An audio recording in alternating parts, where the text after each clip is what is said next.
আসসালামু আলাইকুম। এনকেসি একাডেমির পক্ষ থেকে সবাইকে স্বাগতম। আমি মোহাম্মদ রেদওয়ানুল্লাহ, বর্তমানে ঢাকা বিশ্ববিদ্যালয়ের বাংলা বিভাগে অধ্যয়নরত আছি।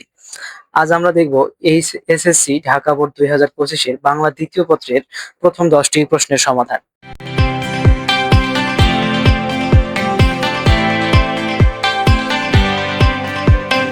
প্রথম প্রশ্নটি হচ্ছে, কর্তা বাচ্যের উদাহরণ কোনটি? কর্তা বাচ্য কি? আমরা সম্ভবত বাচ্য সম্পর্কে জানি। তাহলে আমরা দেখি কর্তা বাচ্য। কর্তা বাচ্য হচ্ছে কর্তা যখন নিজে নিজেই কাজটি করতে পারে তখন সেটা কর্তা বাচ্য। দেখেন, আমার যাওয়া হলো না। হলো না কাজটা কি আমি করেছি? আমার যাওয়া হলো না অন্য কিছুর উপর নির্ভরশীল। এরপরে বাঁশিটি বাজানো হোক। বাজানোর কাজটি কিন্তু আমি করছি না। বাজানো হোক। চিঠিটা পড়া হয়েছে। এখানে চিঠি যে পড়া হয়েছে আমি কি পড়েছি?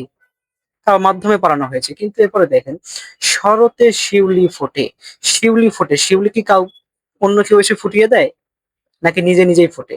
শিউলি নিজে নিজেই ফোটে। এইজন্য শিউলি হবে কর্তৃবাচ্যের উদাহরণ। শিউলি নিজে নিজেই ফোটে, এইজন্যই সে কর্তৃবাচ্যের উদাহরণ।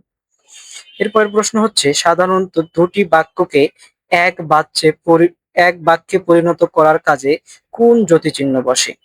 সাধারণত দুটি বাক্যকে এক বাক্যে পরিণত করার জন্য কোন চিহ্ন ব্যবহৃত হয়? দেখেন, কমা, সেমিকোলন এবং কোলন এরা কখনোই দুটি বাক্যকে এক করে না, এরা ভিন্ন কোনো কাজ করে। কিন্তু আমরা জানি ড্যাশ দুটি আলাদা বাক্যকে এক বাক্যে পরিণত করতে সাহায্য করে।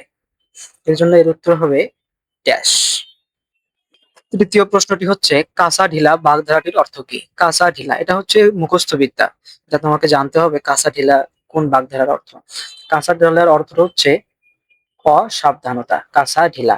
কাঁচা আমরা সাধারণত কাঁচা বলি, কিন্তু এখানে লেখা আছে কাঁচা ঢিলা। কিন্তু কাঁচা ঢিলা এটা হচ্ছে একটা বাগধারা, এখানে কাঁচা বলে সেই কাঁচাকে বোঝানো হবে না। আর কাণ্ডজ্ঞানহীন, নির্বোধ, অলস এগুলো ভিন্ন কোনো অর্থ আছে। এরপরে ৪ নম্বর হচ্ছে, হাতি শব্দের প্রতিশব্দ কোনটি? হাতি শব্দের প্রতিশব্দ হচ্ছে দ্বীপ। হাতি শব্দের প্রতিশব্দ দ্বীপ। এবার হচ্ছে খাতক। খাতক অর্থ হচ্ছে ভোক্তা। ভোক্তা। ভোক্তা এর বিপরীত শব্দ কি হতে পারে? পালক, যে পালন করে। ঘাতক অথবা বলবান এরকম কিছু না, ওটা হবে মহাজন। ঘাতকের বিপরীত শব্দ হচ্ছে মহাজন। ঘাতক অর্থ হচ্ছে ভোক্তা, যে ভোগ করে। আর যে মহাজন হচ্ছে যে এসবের ব্যবসা করে, সে হলো মহাজন। এরপরে প্রশ্ন হচ্ছে, নিপাতনে সিদ্ধ ব্যঞ্জন সন্ধি কোনটি? নিপাতনে সিদ্ধ অর্থ হচ্ছে যে সন্ধি অথবা যে ব্যাকরণিক শ্রেণীর ক্ষেত্রে কোনো সূত্রের ব্যবহার সম্ভব হয় না সেটাকে বলা হয় নিপাতনে সিদ্ধ।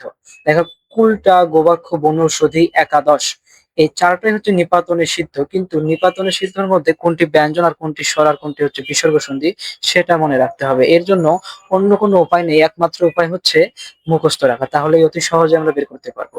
তো আমরা যদি মুখস্থ থাকে তখন নিশ্চয়ই জানতে পারবো এটা হবে একাদশ। নিপাতনের সিদ্ধ ব্যঞ্জন সন্ধি হচ্ছে একাদশ। এবার হচ্ছে হাতাহাতি কোন সমাস? হাতাহাতি, এখানে হাতাহাতি বলতে হাত এবং হাতি এই দুটো বস্তুর একটাকেও বোঝাচ্ছে না, এর অর্থ হচ্ছে এটা বহুব্রীহি সমাস। হাতাহাতি হাত এবং হাতি কোনটিকে বোঝাচ্ছে না, ভিন্ন কোনো বস্তুকে বোঝাচ্ছে। হাতাহাতি অর্থ হচ্ছে এটা মারামারি বা লড়াই বা হট্টগোলকে বোঝায়। এটা হচ্ছে হাতাহাতি। হাতাহাতি হবে বহুব্রীহি সমাস। ভাব অর্থে প্রত্যয় যুক্ত হয়েছে কোন শব্দে? ভাব অর্থে মানে কোন শব্দ দ্বারা ভাব দ্বারা বোঝানো হয়েছে? জ্যাঠামি, জমিদারি, ডাক্তারি এসব দ্বারা কি ভাব বোঝায়? না। বাহাদুরি মানে হচ্ছে বাহাদুরি ভাব, বড়লোকি ভাব, এমন কিছু বোঝায়। এই জন্য ভাব অর্থে প্রত্যয়যুক্ত শব্দটা হচ্ছে বাহাদুরি।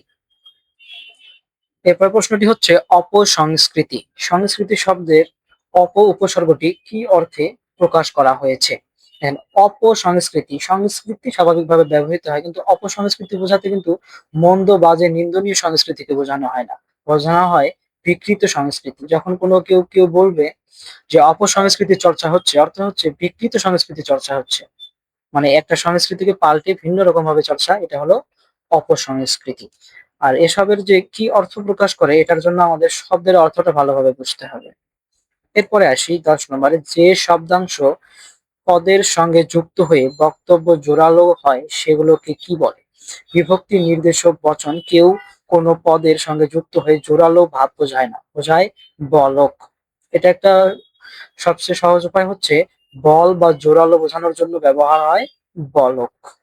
ধন্যবাদ সকলকে। এই ছিল আমাদের আজকের ভিডিওতে। আশা করি সবার ভালো লেগেছে। যদি আপনাদের ভালো লেগে থাকে তবে আমাদের সাথে থাকতে লাইক, শেয়ার, সাবস্ক্রাইব করে আমাদের সাথে থাকুন। ধন্যবাদ।